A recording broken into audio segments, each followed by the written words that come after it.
અમરેલીમાં સંત સમાજ દ્વારા સનાતન સંસ્કૃતિના અપમાનના વિરોધમાં કલેક્ટરને આવેદનપત્ર. હિન્દુ સંગઠનો તેમજ સંત સમાજ દ્વારા કલેક્ટર કચેરી આપ્યું હતું આવેદન.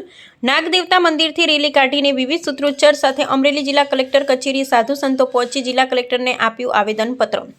31 જુલાઈએ સંસદ પરિસરમાં થયેલી ઘટનાથી કરોડો સનાતનીઓની ધાર્મિક લાગણી દુભાઈ હોવાના મુદ્દે સાધુ સંતો દ્વારા આવેદન આપવામાં આવ્યું. સાંસદ પપ્પુ યાદવ, કોંગ્રેસ અધ્યક્ષ મલ્લિકાર્જુન ખડગે, સાંસદ રાહુલ ગાંધી, સાંસદ અવધેશ પ્રસાદ અને સમાજવાદી પાર્ટીના અધ્યક્ષ અખિલેશ યાદવ સામે કડક કાનૂની કાર્યવાહી કરવાની માંગ. ભગવા વસ્ત્રો, સનાતન સંસ્કૃતિ અને ભગવાનના અપમાન બદલ તાત્કાલિક FIR નોંધવાની માંગ સાથે દોષિતો સામે કડક કાર્યવાહી કરવાની રજૂઆત. રાષ્ટ્રપતિને વિશેષાધિકારનો ઉપયોગ કરી સંબંધિત સાંસદોનું સંસદ સભ્યપદ રદ કરવા તેમજ સંત સમાજને થયેલી આર્થિક ક્ષતિની ભરપાઈ કરવાની માંગ. તાત્કાલિક કાર્યવાહી નહીં થાય તો દેશવ્યાપી ઉગ્ર આંદોલનની ચીમકી સાથે જિલ્લા કલેક્ટરને આવેદનપત્ર સુપ્રત.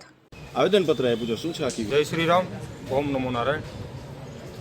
આમ તો આપ બધાને ખ્યાલ હશે, ભારતની સર્વ જનતાને ખ્યાલ છે કે તાજેતરમાં સાંસદ ભવનમાં એક નાટ્ય કરવામાં આવ્યું. આમ તો જો કે એ બધા નાટક કરવામાં જ હોશિયાર છે, એણે કોઈ દી જીવનમાં કોઈ દી કામ કર્યું નથી.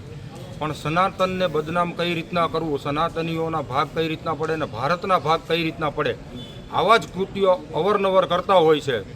એ અંતર્ગત એક નાટક કર્યું હતું ને નાટકમાં એણે ભગવા કપડાં વસ્ત્ર ધારણ કર્યા છે.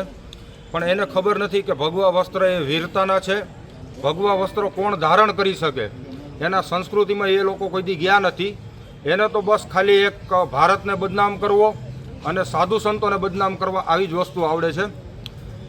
ભારતમાં ભગવા વસ્ત્ર ધારણ કરતા જેણે પોતાનું જીવન સમગ્ર દેશને, રાષ્ટ્રને, ગૌમાતાને, સાધુ સંતોને અને ધર્મની જગ્યાઓને જેણે જાગૃત કરવા માટે પોતાનું જીવન જેણે ત્યાગ કરી દીધું છે, એને ભગવા વસ્ત્ર પહેરવાનો અધિકાર હોય છે. તો આવા વ્યક્તિએ એક નાટ્ય રૂપાંતર કરી અને ભારતની સમગ્ર હિન્દુ સંસ્કૃતિ અને ભારત દેશના 100 કરોડ હિન્દુઓની લાગણી દુભાવી છે. એટલે અમારી બધાની સંતોની માંગ છે કે એને કડકમાં કડક સજા મળે અને અત્યારે એને સાંસદ પદેથી પણ એ રાજીનામું આપે અને સજાની જોગવાઈ જે થતી હોય કડકમાં કડક એ થાય.